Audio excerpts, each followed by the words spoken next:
What's going on today, folks? What's going to save the market? We got tech down. We got the SPOOs down. They're really going down around Friday's, or excuse me, yesterday's low. But what's going to come to the rescue in this market today? Will it be Lowe's going to rebound? Are they going to like the Dick's earnings? Or all right, let's sell tech. Let's buy the banks, maybe. Let's get into that with Triple D and Money Mitch. It's Tuesday, folks. We're starting out in the red.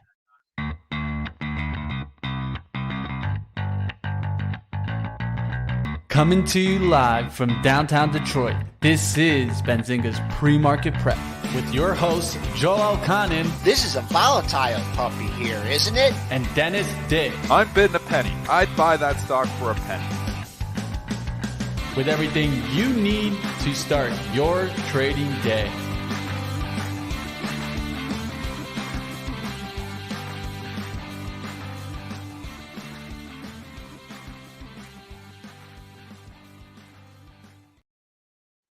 All right, good morning, investors. Good morning, good morning. Not a great morning. We're down 12 and a quarter handles at 92.75.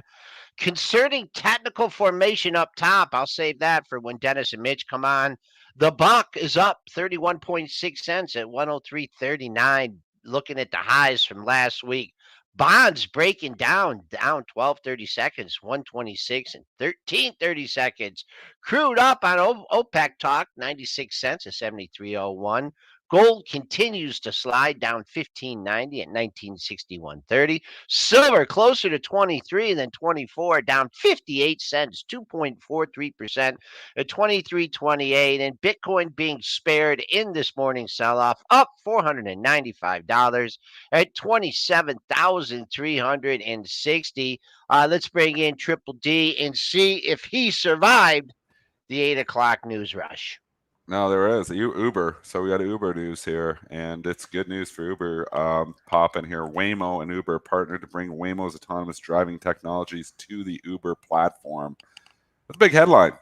I mean, AI play. You're talking again here. So we got a little pop in Uber. It's leaking here now. I actually was trying to buy it. I'm not in it here yet, but I was trying to buy it. So it's pulling back here. So anyways, talk it. I mean, Uber autonomous driving. That sounds pretty good. Yeah, boom, boom, boom. All right, high of the move is 40.50. We made that yesterday. We got the pop. We didn't even get anywhere near there. We just popped over 39.60. 39.64 is where you went down the pop. We're coming down. I don't know. I'm not buying the dip on this one. That chart from 30 to 40 looks too high. I'm trying to buy it. Yeah. I'm still trying to buy it, but I like the support there around like 38.86, 39, right? I mean, as long as it can I just think there, this headline just broke 8 o'clock. I don't even think people have talked about this headline yet. Uber exactly. driving.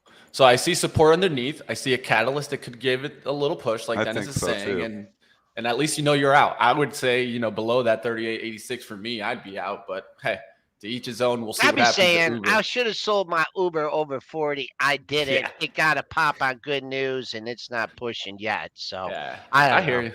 We'll see what happens with this one. 30 and to also, 40. I don't know too much about Waymo's autonomous driving technology, I don't either. So I That's need to look into what I'm wondering. How good is that technology? But if you get you see what happens. They start talking AI now. They think of Uber as an AI play.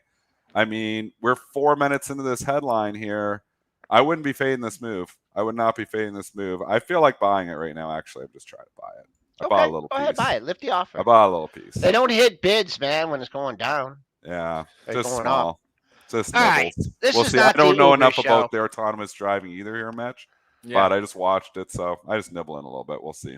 Okay. We'll see what happens. I mean, you're baking on it that it's going to come. You're buying it now because you think CNBC is going to talk about it. I think they're going to talk about this, and I think it can move it. So exactly. So we're obviously early on the news here. Benzinga Pro breaking. Wasn't Waymo with somebody else? Press release right at 8 o'clock here.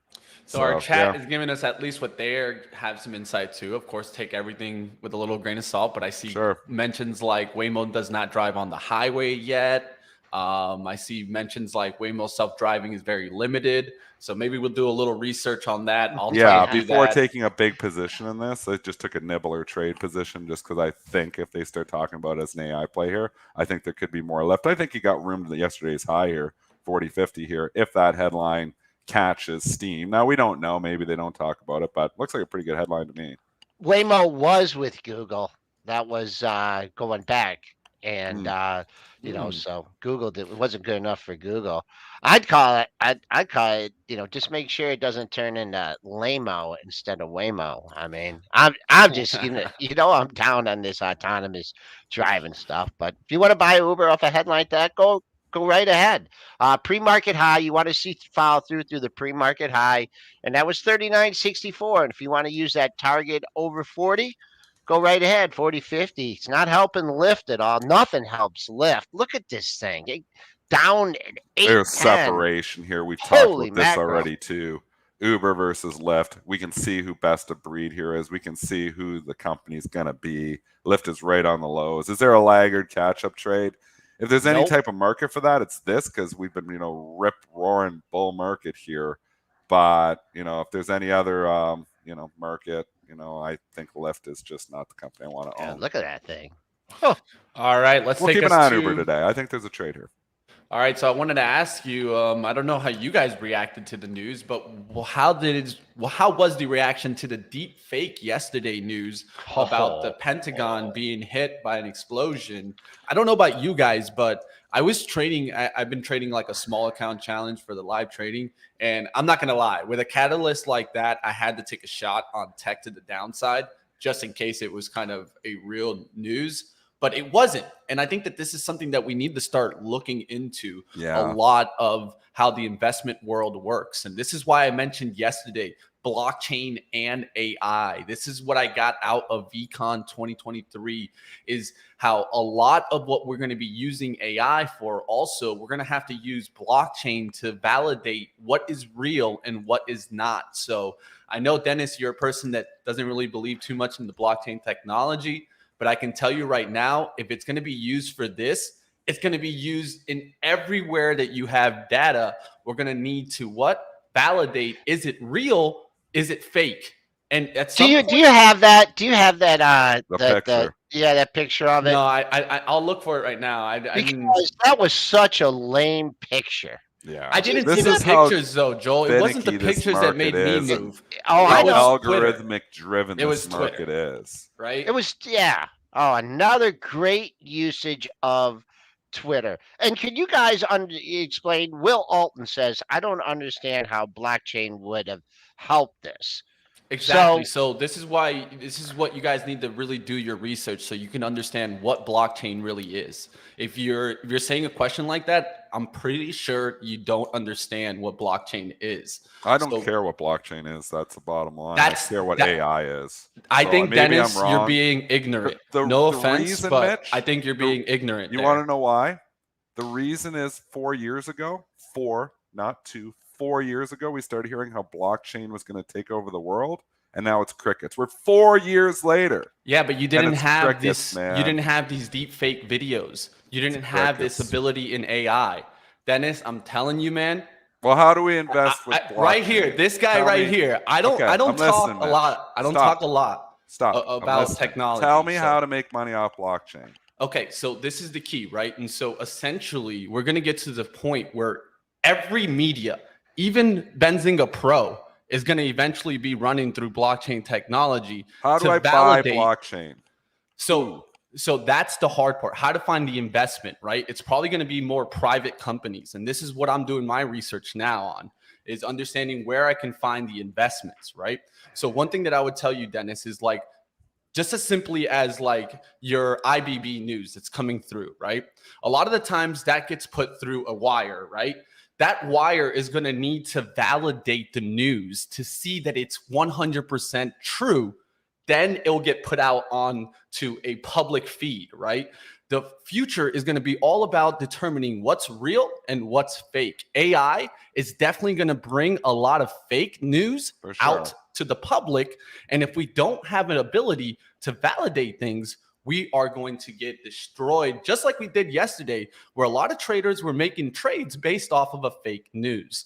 So I know that blockchain might, for a while, is always talked about with real estate and how that was the important thing. Really, it's all about record keeping and validity. That's going to be the important part here, is trying to decipher between what's real and what's not in this world. The biggest problem is I just don't know how to make money from it. So even let's say I believe you, and I'm skeptical on whether, blockchain. I'm a believer in AI. I know I buy AMD, Nvidia. There's obvious AI plays here, Microsoft, Google, all of them. I don't have the obvious blockchain play. And if you can find it, Mitch, and you can really, sell your thesis here, I'm all ears. I just don't know what the public, people are saying in the chat. It's more private. You were saying as well. I'd love to find me the stock. I will. That's gonna. You know me. We'll leave it this with you. You know me, man. Sure. I'll do the research. You do due diligence, man. I'm leaning in, and I'm leaning in more in AI. But I just feel that blockchain will be a part of the AI story. And so that's one thing that I need to figure out here. But definitely leaning 10 times more into AI. I'm even getting the more expensive Chat GPT. I'm going to be learning, team. I'll be trying to bring some information for us, of course, and then we'll keep pushing forward. All right, let's go ahead. Remember, Money Mitch had brought us, this is why Money Mitch has come to Benzinga. It was Fubo, and he brought us all these great ideas off the hop. I try to think of what's next. Yeah, but where are those things now? It's where the puck is going, though.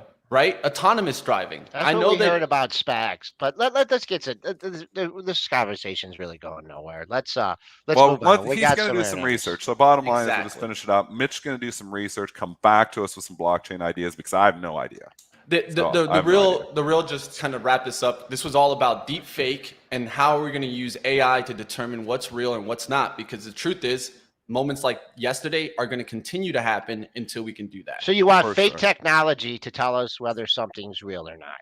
I mean, let's move on. I think honestly, you guys need to do your research on blockchain in that case, because it's not fake technology. No, we're not doing. It's not fake technology. Stop, You're doing the research. We're not doing the research. We already delegated this job to you. That's Mitch said he's doing the research. I'm leaning on Money Mitch. Yeah, Money Mitch can do some good DDs. So Money Mitch. You're our blockchain expert here. We have now designated you the blockchain expert. Figure it out. Come back to us. All right, let's go ahead. I'll move us forward. And you know me, I'm always ready to move us forward into something else, have some fun. So you know what I said today?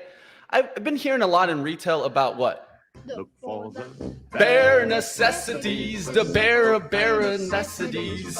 Let's move over to Lowe's here, as of course in the report we're hearing also from Walmart too about Lowe's Q1 adjusted EPS $3.67 beats the $3.44 estimate. Sales of $22.35 billion beat the $21.60 billion estimate. And what is Lowe's talking about? Well, more what? They're not doing the DIY projects, right? They're not do-it-yourself projects. They're not being done.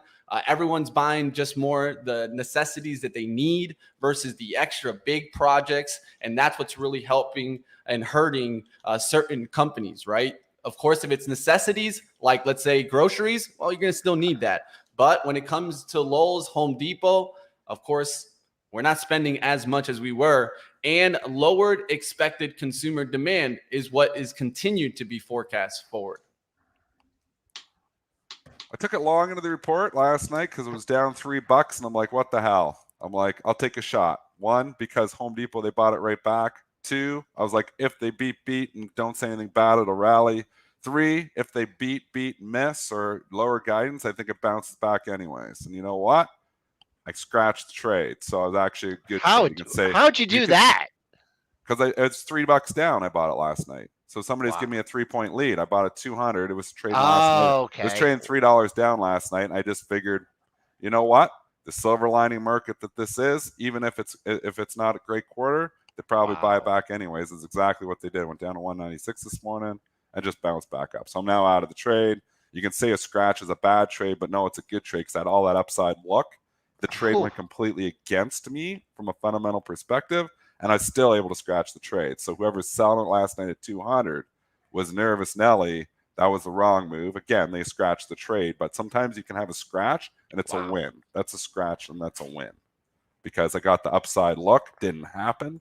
And, and it bounced back just like I kind of thought it would with Home Depot. Silver lining market. I was saying on your show here, Joel, there's a play to buy every stock in earnings right now, because the ones, and not Foot Locker, and maybe not Lowe's even, but there's some other ones here like your technology stocks. It seems like they get hit, they eventually come back, but if they beat, you get the Shopify's that just kill it, and that's where you really make the money for it.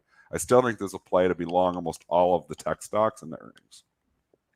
All right, Don Lowe's, so you did get just a washout here to 196.30, and you're bouncing back up right here. Been trading comfortably between like 200 and or 199 and 199.50, 200, 200, 201. I look for resistance at the bottom of yesterday's range, if in fact we can get there at 202.91. And that pre-market low, right now, I would say it's important for this to hold 198.75. That was your first daily low coming back from last week, and then after that, things really get ugly. But right now, I'd be looking, if you're looking for a repeat, 198.75. That is your 4-day low in lows. The report, Mitch, it wasn't great, though. If you just grab the numbers, maybe Money Mitch just grabbed the guidance. This was not a great report, but very, very, very similar to the Home Depot report. Yeah. Lowered on fiscal year outlook for revenue, lowered also on the EPS, and comparable sales at 2 to 4%. Not looking good, at least for the forward guidance. And a lot of that, like we said, weaker than expected consumer demand, and they don't expect it changing. It's just such a forgiving market, though. This true. is why, I'm like, there's a play to be long everything, because I mean, even when you're long here, I take it. The guidance is bad. Stock should probably be down $10, but we're not in that market environment. We're in that environment where they buy the dip because they're hungry. So, I mean, they beat, they go up big time. They miss, they go down, and then they bounce back. So, I mean, it's kind of been, the play. And this could bring us into Zoom. And, maybe this is a bad example, but it's not a bad example totally, because this thing was up $5 last night. So give us the report on Zoom.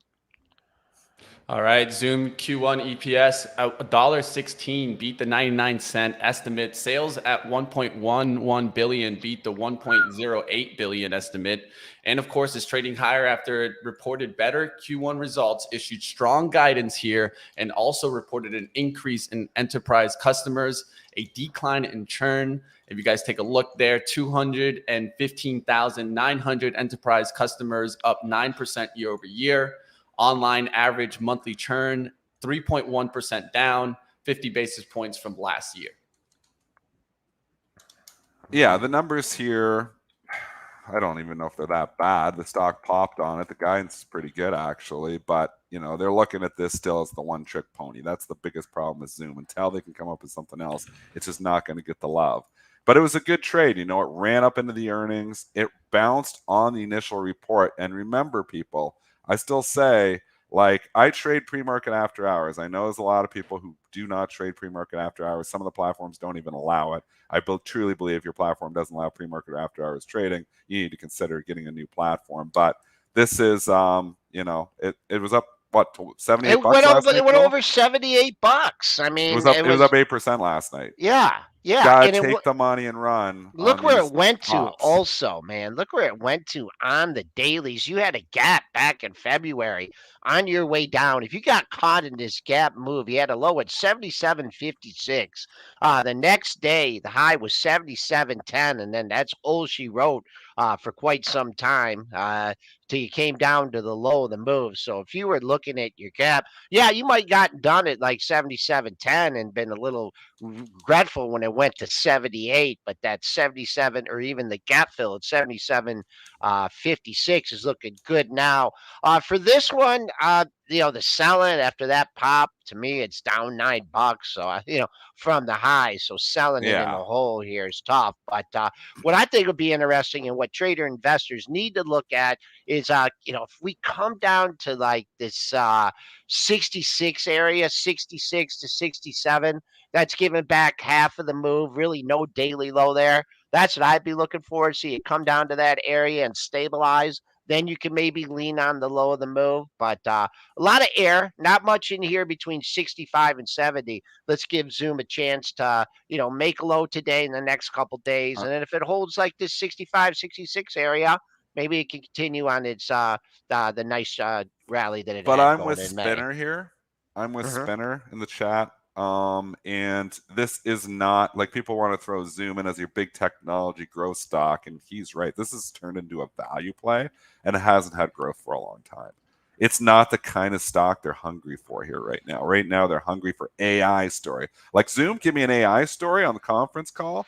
Talk about, I don't know, I guess you're zooming with computers, but, come up with something like that, and then it gets more interesting. But how do you tie Zoom in with AI? I don't know if you do. So you just got to be careful with that. Yeah, or blockchain. Well, we won't go there. We already had caused the chats and the chat's mad at us. They're very divided on blockchain. We'll say that. In 5 years, you guys are gonna regret Joel all mentioned this. it's a rock. All this. This is what could have got you to the next level. Yeah. And, We're waiting Mitch, on your idea. yeah. We are gonna get the There's money certain Mitch idea times. here. There's So certain we're gonna me and Joel are gonna here's what's gonna happen. Me and Joel are gonna absolutely hate on blockchain continuously. But if you Yeah. give us a good idea, we may actually Pinkies just up. hedge ourselves Yeah. and buy your idea. That's what's So gonna that'd be happen. awesome. And then if I'll we feel actually even hate on it and worse. still make money. Yeah, I don't care. I want that. Yeah. We'll see what happens. Money Let's Mitch keep is it going to going. come up. We're going to give him a couple weeks here. He's going to come back with the blockchain of all blockchain ideas, and that's what we're running with. Yeah, I know, chat. They'll be reaching in no time. Don't worry. Let's keep going. Let's get to AutoZone. We all Let's whining. go to AutoZone. AutoZone Q3 Let's be whining like the EPS. chat. Who trades AutoZone? That's what I would love to know. Who actually Nobody. has it? Citadel. Citadel trades Q3 AutoZone. EPS It's $34.12. 10 points wide all the time. Oh God. 31 by 42 estimate. They definitely beat there. Sales at 4.09 billion, missed the 4.12 billion estimate. But AutoZone is flagging weaker than expected sales through springs, and their inventory increased here 7.4% year over year. So are we starting to see even like used cars, like parts, not even getting sold here? Is it that they're buying new cars? What is it? Or are they just not spending money? Actually, because you know what I mean? actually see, and I've said this before, AutoZone can do okay in a slowdown because people are fixing up their old cars. Yeah, that's what we not thought. Buying new cars. The earnings are fine here too, though. I mean, 34.12 versus 31.42. I think it's just they don't want this kind of stock. Right back to Spinner was saying, it's not like this is not the value market where they're looking. Oh, where can I, have safety trade? I mean, did you see what happened to consumer staples yesterday? Talk about the safety trade. Consumer staples got massacred yesterday. Yes. XLP hammered. Yeah, they got hit hard. Coca-Cola down $1.50. Was that the growth move or just? That's just the move. Yeah, it is. It's the move. Like, we're not worrying about a recession anymore. We're not worrying about the debt ceiling. We're worrying about not being in enough technology stocks, and we're going to raise our money from our consumer staples, and we're going to buy technology stocks with it. And that's what was happening yesterday. And that's the continued rotation. And AutoZone is a safer stock. It's a company that does okay in a recession. A little bit of money is hiding there. It makes a ton of money. It's a value stock, cash cow. Not that, all of a sudden, AI play, AutoZone. Well, I guess the bots can put, and build the parts and stuff, which they probably already do. But I just don't see, the connection there. Right now, they're all about tech, and they don't want other things. This is it's a tough stock, $2,600. We had just very little volume trade. Dennis, what's the actual market on this? Because I mean, is there like, what is it, 2,600 to 2,650 or something like that? 25.45 by 25.25. $10 wide. $10. But where? No, but even more. It's $20 wide if you look at. So I'm looking at just the odd lots in there. I got 2 shares, but it's 25.35. 98 shares. There's a player. 98 shares, but are offered at 25.40. So you got a player there. Oh, at 25.40? At 25.40, there's an odd lot on ERCA. You got to have the ERCA book to see all the odd lots and stuff. ERCA, baby. Shares 25.40. All right. I'll just down say, $80. All right. wow, 2,300 to what, 2,300. So it's 450, 225. I don't know, 20. If you want to pick this up halfway back of this move, 25 and a quarter, go right ahead. I'll call potential support 2,500 to 25 and a quarter, and resistance at 26.17. If I had to do numbers, O'Reilly Auto Power, O'Reilly, that one. O'Reilly. Oh, Yeah, that's traded down. That had a bad day yesterday. The dog of dogs, AAP. I mean, yeah. that's traded We down don't know 150. why. This I mean, stock is just hated by them all. So AAP has just been, right. You talk about it's the lift of the auto parts apparently, because 240 to 120. You got AutoZone sitting up there near highs. You got O'Reilly sitting up there near highs. Then you have Advanced Auto Parts, which is just doing something completely different. Yeah, I And don't straight down understand this 50% in the same time period. The other ones are near all-time highs. I don't understand what goes on with that company. We'll We see don't what follow the happens. industry closely enough, but we could clearly tell from the charts that you've got some laggards in the sector, and Advanced Auto Parts is one of them. And you think Lyft and Uber, and I don't like buying the laggards. Yeah, I just wonder, that's just No. showing us more and more the slowing of the consumer, right? And we keep hearing it from multiple areas that we're seeing slowing of consumers. AutoZone saying weaker than expected sales. So we're seeing kind of something that's really showing up now. Let's move over to the biggest Dick's problem, Sporting though, with Goods. that, and it's a good conversation just to have for 3 minutes. The biggest problem is we do see slowing of the consumer in a lot of different businesses here. And we're starting to see it in the real world here, too. I mean, I'm doing another build here, and just like people hungry coming from 40 miles away builders to quote on jobs. Like, it used to be like the jobs were coming to them, and it's like I was talking to my brother-in-law who's an electrician, and he's like, those days are gone. He's like, they are fighting for jobs here right now. I'm in Ontario, maybe it's different, but he's like, it has slowed substantially, he said, in the last 3 months. And electrical's always somewhat busy, but he's talking about the builders and stuff. He's like, it is slowing down. So I mean, real world is slowing down a bit, but the stock market does not seem to care. Home Depot basically telling you that. What they do?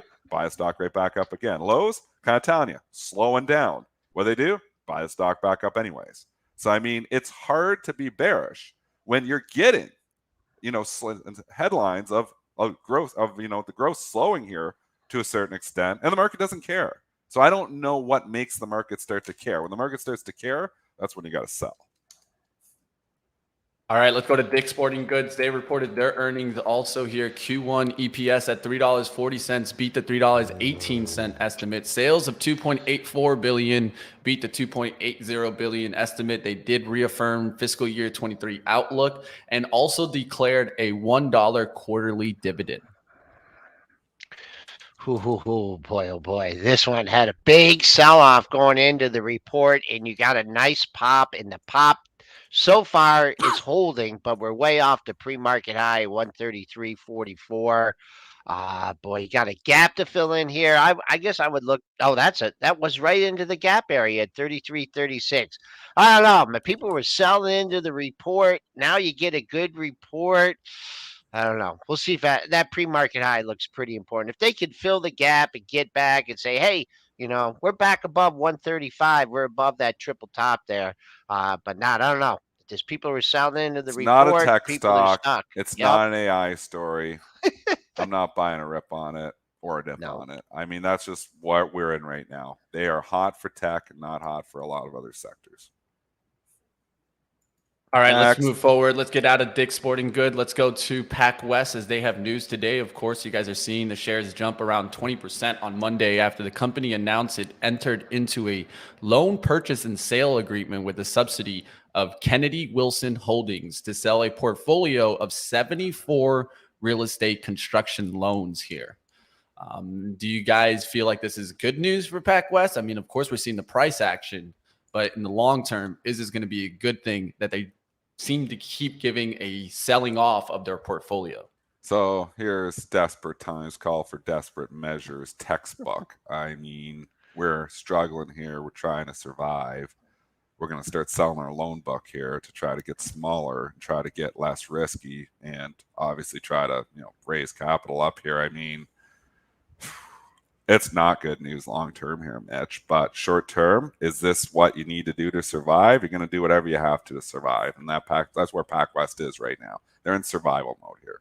So let's sell off some of our loan book here, try to survive. That's where they're at. This is an important area, and the reason I say that is where my cursor is at right here. We had when it did the old double, when it went to 248, and because they were looking for strategic options, and then 2 days later, they're okay. The liquidity's okay. Everything's fine. This day, when you had a high at 740, I believe the high was 740, 750. You could have sold it all day and all night, like it's 790 and 810 in the pre-market. It's one of those days where you got your best in the pre-market in an open lower. Little different circumstances now. It's like it's holding up here, but I would just I look for the battle of $8 here. If the Bulls can take this news, establish a strong 8 bid, take it up. There's some room on the upside. Perhaps the next daily high comes in at 892. I don't think we're getting there today. But if you can't hold this 8 off the open, I look for it to back and fill. The top of yesterday's range is way down at 716. Not way down, 716. All right, now let's go ahead. Let's transition out of PacWest. Let's go to Pfizer, as they were definitely trading higher yesterday following the study suggesting that the company's oral weight loss drug may be as effective as Ozempic's injection, of course. And you guys saw Lilly taking a little bit of a hit on that. I also saw, was it NVO taking a hit on that also? Yeah, that's another one Not too. yesterday though. The NVO was a little bit slow to react. It was. They hit it over. They hit it overnight. That's Remember, really it's ADR though too. Yeah. Joel. So you got the European traders that come in. They're like, and then they hit it overnight. So sometimes it's a lag effect there, just because it's not the primary just because they were like probably closing by the time the news really got there. big. You go. Yeah, but Lilly gets a hit. I mean, all of a sudden, oh my gosh, it's competition. Of course, it's got to be competition.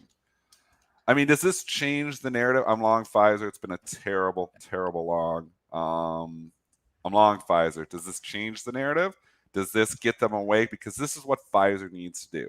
They need to stop themselves from being seen as a COVID vaccine company, because we know how that's going right now. That's not going well at all. And they need, especially, who says the pandemic officially over. So, it's not going well for them on that front. And they need to start transitioning to what they are next. I mean, if they can become a weight loss company with a weight loss drug that's effective, that could change the narrative. So I think it's nice to see a pop in yesterday. Let's see if we get some follow through here. Let's see if like they're already starting to sell it here again, but can we get follow through, get through bag holder central? Could we get up through 40 eventually? That's, the key here. It stopped yesterday at 38.87. You kind of got there, you got near there in the pre-market, but I think some big boys are lined up at 39 for right now, just some shorter term players. So we'll use the 38.75 to 39 resistance. After that, boom, maybe you get some room to 40. Coming back on the downside here, you just made a new like a 2-year low. A few days ago, right at $36, 36 almost to 40.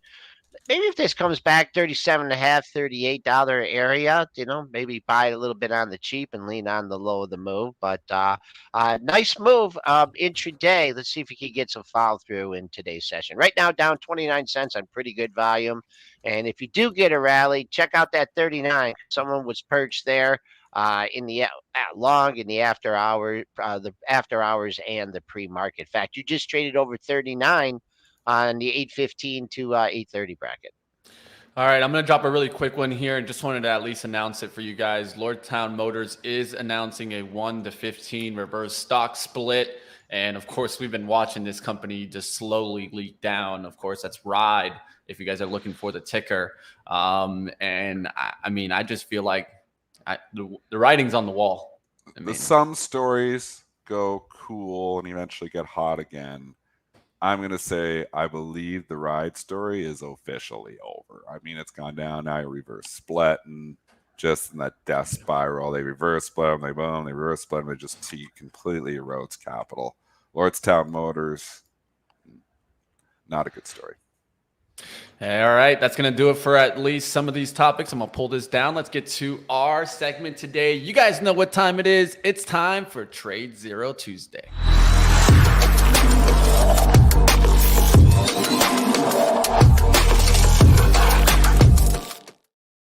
Welcome back, Dan. How we doing? Gentlemen, good morning. Good morning. Thank you again for having me. Always good to have you, my friend. Welcome back. Let's get into the action. There's been a lot going on, of course, and it seems like we're getting some different retail numbers starting to show us that it seems like the consumer's slowing down a little bit, and something to keep an eye out for. I don't know if you're seeing anything like that, Dan, when you go to stores or from customers. What are you hearing? I mean, I'm honestly surprised that it's taken this long. With money supply contraction, with interest rates rising, with inflation. I mean, talk about the resiliency of the consumer. I mean, I Unreal. think it really speaks to that. But listen, everything that I'm reading lately with, I live in New York City, in downtown Brooklyn. With commercial real estate, everyone's talking about a reckoning in the next year and a half.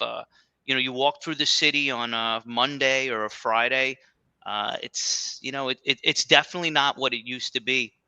I was at a lunch dinner at the restaurant called Del Frisco's in Midtown, one of the best steakhouses in the city, I would say. So that's where you're taking me, right, Dan? For sure, but listen to this. We don't want to go on a Friday or a Monday. It was a Friday meeting. I walk in there, it's like a couple of months ago, and literally I felt like I was in the New York Public Library. 12:30 lunch, prime lunch. There were 6 tables full in a restaurant, probably of 100. And I was joking to the maitre d'. I'm like, are we at Del Frisco's right now? She's like, oh, you didn't know? Friday is the new Monday in New York City, and by the way, Monday is a lot better.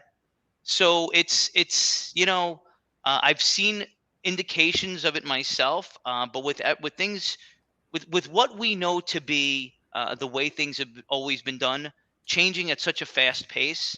Yeah. Listen, it's scary because the unknown and the uncertainty makes people nervous and worried. And again, back to my original point, it's really surprising that it's taken this long for us to start seeing, some negative signs from retail and from the consumer, based on all of those headwinds that have been in play for the last year, let's call it. Just one trying thing to break that mentality, that YOLO mentality, like you only live once, not going to worry about it. I've still got some money here. It's like we don't save for rainy days because COVID said the rainy day may never come. So, I mean, it's just breaking that new mentality that the Fed is trying to do. And it's taken a long time. I mean, I think it's to a point where I think people will spend money if they have money, but maybe we've finally gotten to a point where they don't have as much money. Right. And there's no green shoots sort of on the horizon. There's no stimulus being talked about. There is no, I mean, there's probably not a real cause for it right now. But for the years through the pandemic, it was always like, why worry?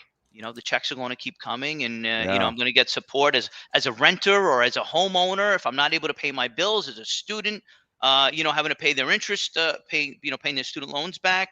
A lot of that's been forgiven. So like the messages coming out of government are really speak to that. Why worry? We got you back. Yeah. Well, all right, let's transition a little bit here, Dan. So I want to talk a little bit about, of course, I'm sure you saw yesterday that kind of deep fake that was talked about on Twitter, and you saw like reactions that probably happened. And it's very difficult to kind of deal with that, especially if you're not kind of a day trader, you're watching your system right as it goes on, right?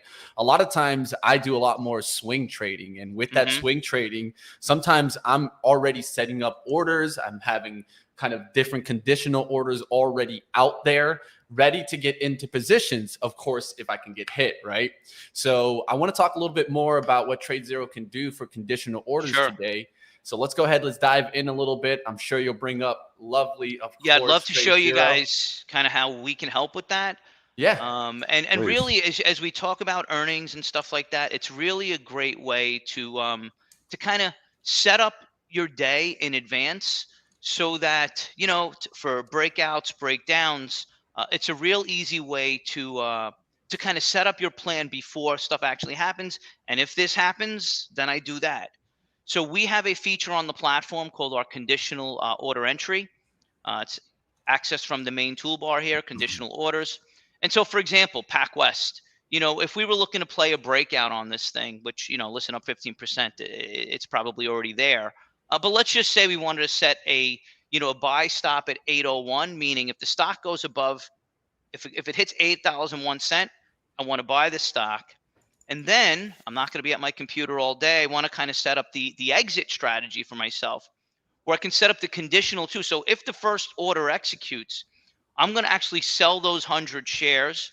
I'm going to use what's called our range order, which is essentially a one cancels other order borrowed from the futures world, and put in a high price of, let's say, 850, and a stop price. In this case, the low price would be the stop at 750 or so.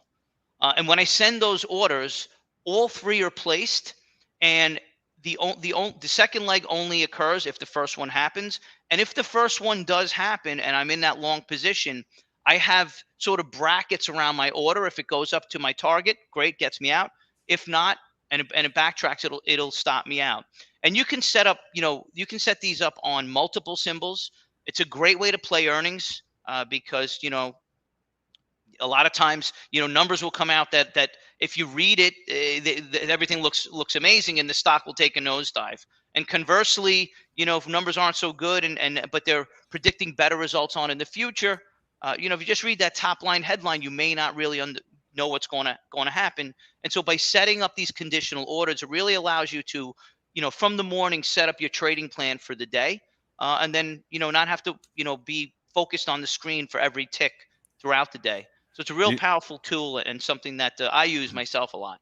You know what else, Dan, is this could actually take some of the psychology out of it all, because when you sit there and you're trying to manage a trade, you're like, those ticks and the scares and the spooks. And sometimes, you just got to like set your target, set your stop, and let it play out. Like, That's right. Maybe even go to the golf course in the meantime, whatever you do. But I mean, this is, probably where I struggle with swing trading, is I overmanage the trade. So, I mean, in some cases, maybe, just letting the system do its work. And it's nice to have this system. I mean, that's why we love you, because you have all these tools that professional traders use on a free platform, which, is really good. So, I mean, this is just awesome that you have this tool.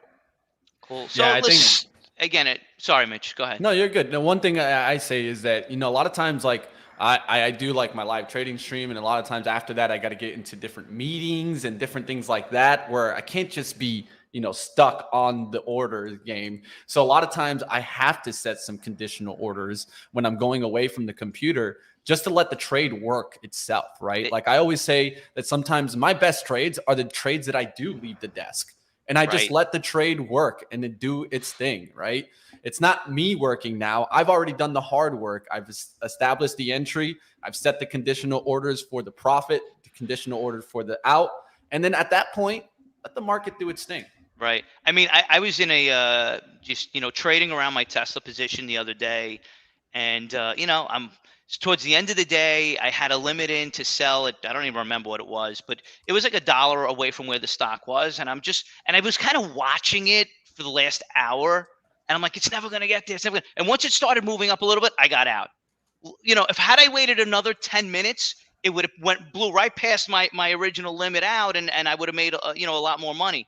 So it's almost it's almost at times good to kind of disconnect from watching and being so focused on it, especially when things don't immediately do what you expect them to do. When you're sitting there waiting, you grow impatient. I get impatient at red lights, so I have zero patience.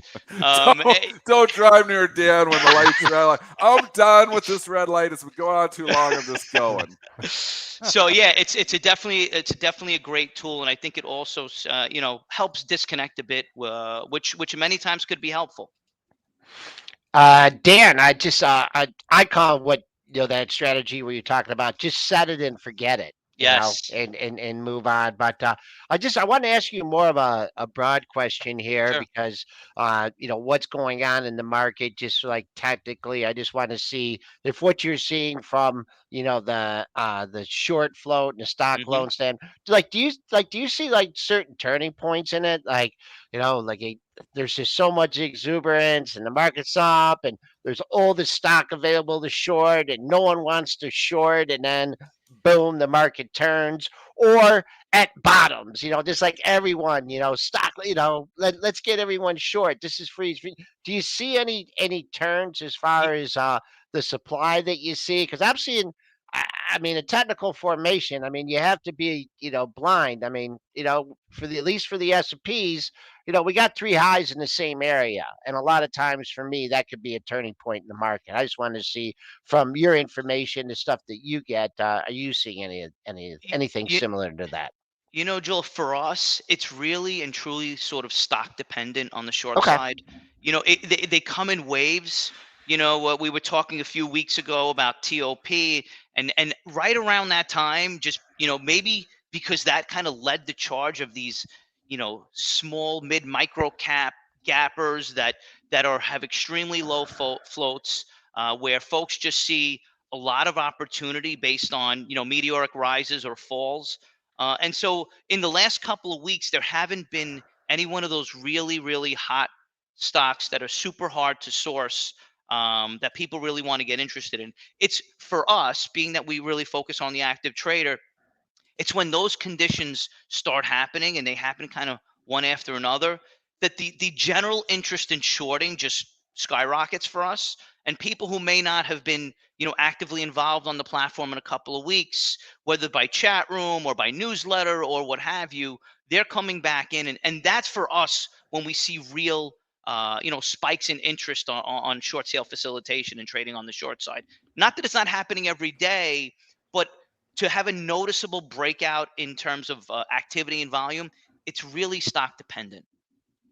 Now, one thing for certain, Dan, especially with the market the way it is and everybody looking that we could get this big reversal, you might need some short locates, right? So definitely, if you guys want to take a look at the expensive inventory that TradeZero has, take a look. I just threw up the link there. And also, you guys can get 3 months for free, TradeZero's flagship software.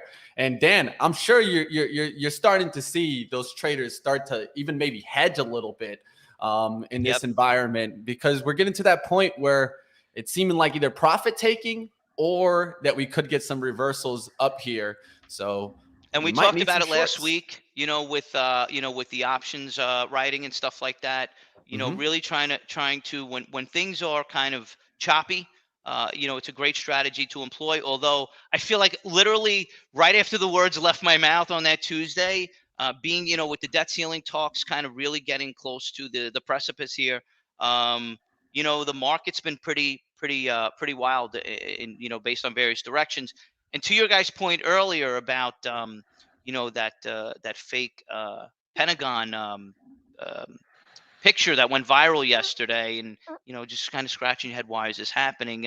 Again, talking to some nuanced stuff that we're dealing with that wasn't a topic a year or two ago. That's just another element that's added to the mix of adding to and contributing to volatility. Love it, love it. And just one last question before I get you out of here, Dan. Smoke Tuna is asking, what about pre-market trading? How's pre-market trading work for TradeZero? Pre-market, long, short, we start at 4 a.m. And we go into 8 p.m. Eastern. So That's it's the entire market. So you've got there the you entire go. market. Full You gamut. got it, baby. Check it out, guys. TradeZero. It's always good to have you, You have a Dan. lot of retail brokers that'll start at like 8 a.m. or Yeah, give you 7 different or hours. 8. They quit you at 5. He's giving you the entire thing. That's the entire thing. 4 a.m. And by the to 8 way, p.m. we are staffed. We're manned from 4 o'clock, 24/7. So if you had a question at 3:59 or 4 a.m., we're here to help. All right, and it's not Dan's AI that you're talking to. So have a good one, Dan. Take care, my friend. Later, fellas. Have a great day. All right, We'll let's get get back to the blockchain out. market. We gotta check It's coming for you, Dennis. It's coming. Look at that blockchain. We'll make sure it's not fake Dan. Joel, what's going on, man? How we doing in the market? We still on the No, a little bit of a creeper rally here. We got an interesting area on the downside. I want to alert our traders and investors to the intraday low from yesterday, not the Globex low. We never got a shot at the Globex low, but Monday's intraday low and Friday low. Boom, right there, 91.50. Your current low, 91.50. So that's good that we're getting a bounce. I'd like to see us maybe get back up to mid-range on the session, and that would be in the 4,200 handle. And Triple D, you're willing to Uber higher there. That was a good call. Got near 40, so Yeah, did I'm just good for lightening you. up in here in this area here. It's Ooze, got a huge sell baby. imbalance. I want to try to rebuy this on the open. I think we might get a better price on the open. Again, that can change. Maybe it flips to a buy, but we got a big sell imbalance at this time. So I'm hoping that I maybe scalp out and get this, it's scalp a little bit more. I'm still in. I still have a partial position, but I'd like to get a bigger position. We'll see where it opens. Hoping it's going to open like down like 39.50 or something. Hoping to actually build a bigger position. I do think it could be an okay day here for Uber. I think this headline could catch on. All right, we'll see what happens there in Uber. Do you guys want to talk a little bit about Ford's Investor Day? You can take a look Sure. at it. I did get some highlights from that. So it seems like Did they Ford... talk about AI or blockchain? No, but they did do cost cutting. I don't know if that's your focus. They revealed a focus for cost cutting, raising product quality, reducing the focus on small two-row SUVs, emphasizing software, services, vehicles like a pickup truck, large SUVs, commercial vehicles, and second-generation electric vehicles. They did also announce a series of deals to supply lithium products from different companies there. So ALB was mentioned there. We'll see if for some reason we start to see lithium get a nice little lift. Especially, I also saw, just to kind of mention, not really Ford, but Tesla getting a nice lift yesterday too. So keep your eyes to see if we start to see a lift in EV. Ford, I mean, they've kind of moved, like they're just so into the AI story. The reason Tesla took off wasn't the EV story getting hot. It was that they gave it an AI story that people weren't thinking about. I mean, this market is just so hot for anything to do with AI. That's why Tesla. So I mean, Ford coming in, sure, let's talk EVs, let's talk, this, let's do some cost cutting here. Nothing to get me excited here, Money Mitch. Let's talk autonomous. Let's talk, some other stuff. So I don't know. There's nothing to get me really excited here. All right. Yeah. Well, what about? Go ahead, Joel, on Ford. No, I just like technically here. You haven't quite got to 11 yet, so I'm sure there's some big bids here. I'm just looking at like this block at like 12 here, 12 to 12.10. I mean, you feel like until it can get through that, the past least resistance is lower. GM, Dennis, I think you mentioned that had an insider buy. Who cares? I mean, these things have had, especially GM, just had these good numbers, these good reports coming out with positive news, and man, the thing is down on the year, not participating in rallies. I'm a little nervous when you get good news on something and it continues to go down. So these autos just look like they're going nowhere fast. Tesla had to move yesterday. Now it's back above where it was before its last earnings report. So I don't know. There's no interest in these stocks right now. No, GM, Ford. I'm long some GM. I bought it down here because I feel like the value is coming to play here now. But again, Tesla got the AI story all of a sudden kicking. This is just where we're at. So we've got to and people in the chat saying, well, we already knew they had AI. Yeah, but you had Musk mention himself, Tesla, as an AI company on the most watched interview of the year on CNBC. Don't kid yourself. It changed the narrative completely. They're like, oh yeah, he said we're a year to a year and a half out. Is he going to be right? Probably not. Musk always talks up his stock. But I mean, he said it. He said we're a year to a year and a half out of these cars driving themselves. That changed everything when he said that. We talked about it that day, that this is probably going to change the narrative, and it did. And now Tesla's trading as an AI company. And that's why every pullback on Tesla gets bought. This is why I like the EV story for 2025, because we'll have a new president. We'll maybe get some support behind these companies. And it should be when we start finally getting the LiDARs and the autonomous plays to really kick off. So I think that's something you got to watch for. But one thing that could take off beforehand is maybe lithium plays, right? So like one play that I look at the chart and I really like it is LAC. I don't know if you guys see that on LAC. It's just a really nice looking pattern there. I'm a lithium fan. I'm long LTHM, which is doing that merger thing, and I'm also long ALB. So I don't have the LAC one, but a chart don't look bad here, Mitch. You have one of the best ones, though. I can't blame you for ALB, right? I mean, It's biggest, the biggest one. Yeah, the biggest, right? So you're in the leader. And lithium, we've been in this a long time. Obviously, Gene and Jason, were giving to us back, and Joel, I think, is still in it from like $6. I've been in and out of it a few times here, but I'm still in it here right now. I mean, there's this story is not going away. EV is not going away, but right now it's about AI. So until like you start talking AI, that's what gets stocks moving. So I mean, it's just. We've always been story driven. The markets are always story driven to a certain extent. But we go into times where, when, the markets and bear markets, like, well, story's not driving the bus here now. People are scared. The story, right, in the year and a half was like how to save my money, how to like not get killed in this market because everything was going down last year. Now we've kind of changed the narrative in the last few months. We're going up here again. So stories are starting to get hot here again. So, it's all just about, knowing what type of market you're in. Right now, weakness is getting bought. Right now, S&Ps are finally breaking out. IWM isn't going down anymore. The regional banks are not going down anymore. So some of these storied stocks are getting carried here. So, I mean, there's time and place to trade stories. Right now, story is working. The AI story is as hot as they get. What about the timing of Musk going on? I mean, all these years that he's been out there, all the tweets, all the things that he's done, and he's never gone on CNBC before. And he did. Is that true? I think he's been on CNBC. Really? I mean, he's never done an interview like this, though. He's never done an interview like this. A different interview, right? Where they can ask him a question. Interview. I think a lot of the times it's been like prepared remarks almost, and this was kind of more like a Q&A, really going like where they could ask him the questions. You could tell he didn't know what he was going to be asked because he was sitting there and remember in the interview, and I said this after the interview, what I liked the most was like, you can tell he's like so confident because he's not worried about the awkward silence. He's not worried that I'm on CNBC and I'm going to just sit here and think for 15 seconds. And, and it was like dramatic pause almost, like he does so many things well.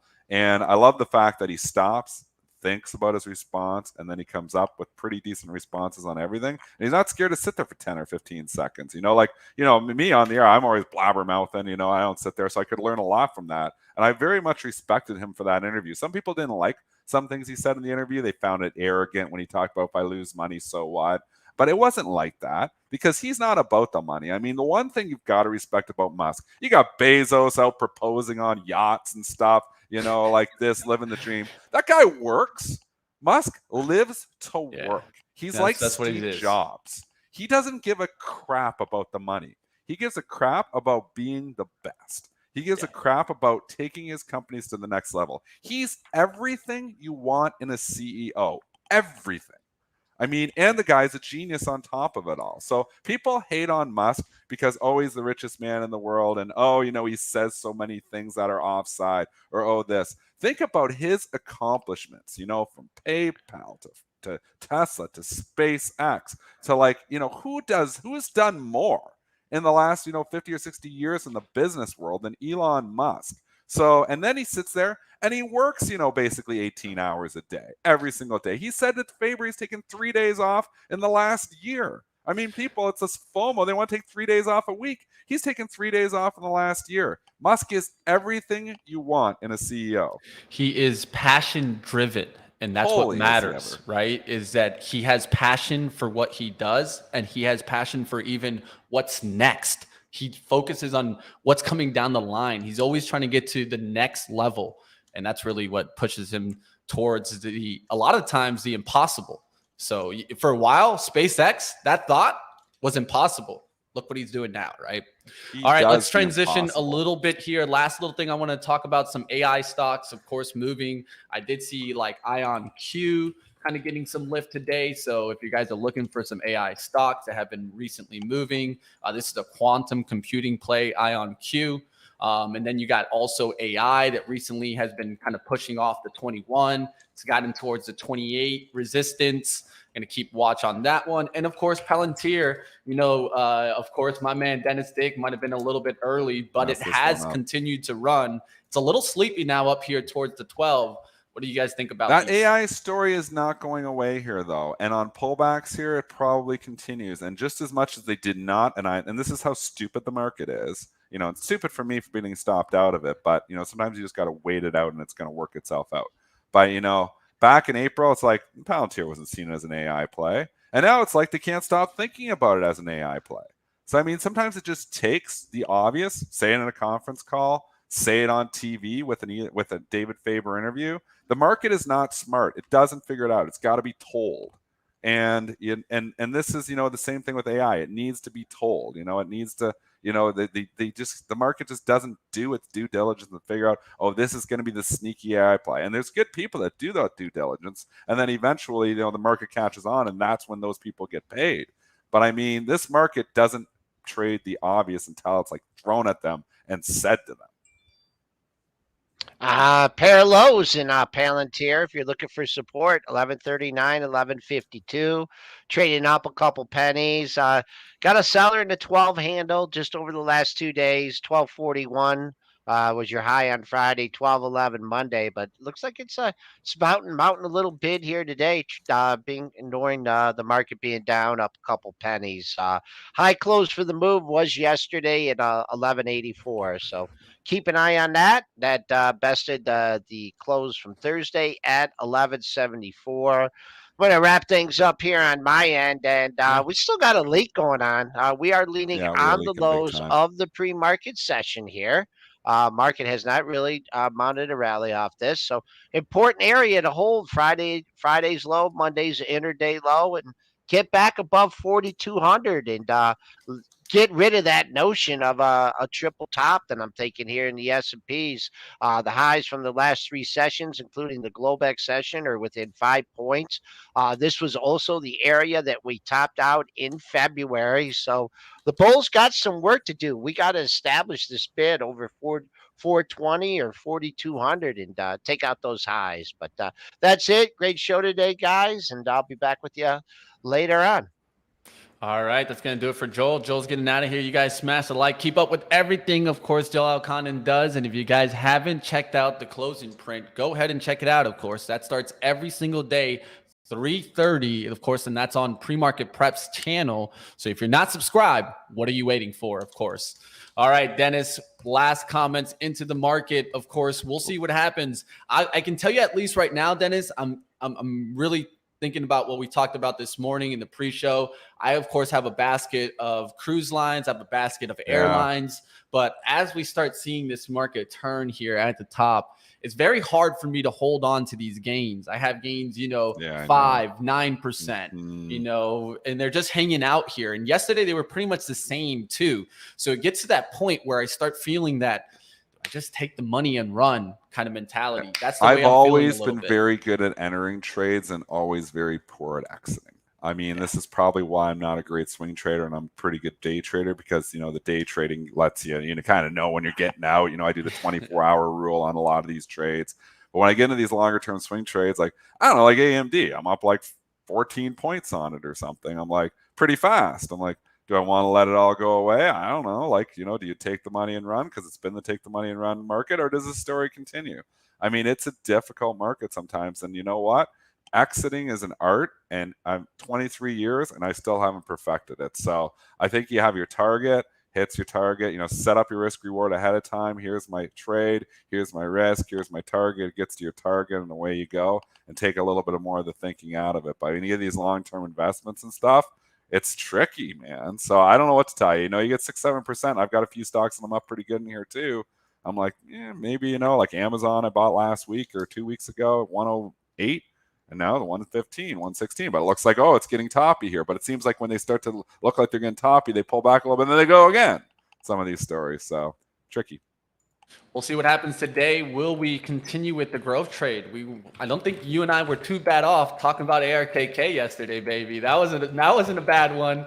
I know we probably didn't grab it, but it did make a nice little move above 40. So we'll see if those growth names stay strong and keep pushing, right? I mean, Zoom kind of stopped that a little bit this morning, but we'll see if that report gets picked up, right? We've seen a lot of buy the dip moments out of there. So I'll let you go, Dennis. Have a good one. Go do what you do best, my friend. Get to your trading action. Okay. See you, Mitch. All right. Dennis is out of here, team. We'll go ahead and wrap it up. Of course, you guys smash the like. Get over to live trading. That's coming up next. Of course, I got the small account challenge. I got the swing trades on. Going to keep battling. One that I definitely took yesterday that it was a little bit of a leap of faith, and I talked about it on this show, was Lamb Research, right? We'll see what happens today. I'm short on that one. Full disclosure. Let's see what happens today. If I can get that one lower. Got it at 586.58 yesterday. We'll see if that can come down through the 580s here at the open. Come and check us out. Live trading. We're coming up next. You don't got to go anywhere. Stay right here to get you to some live trading action.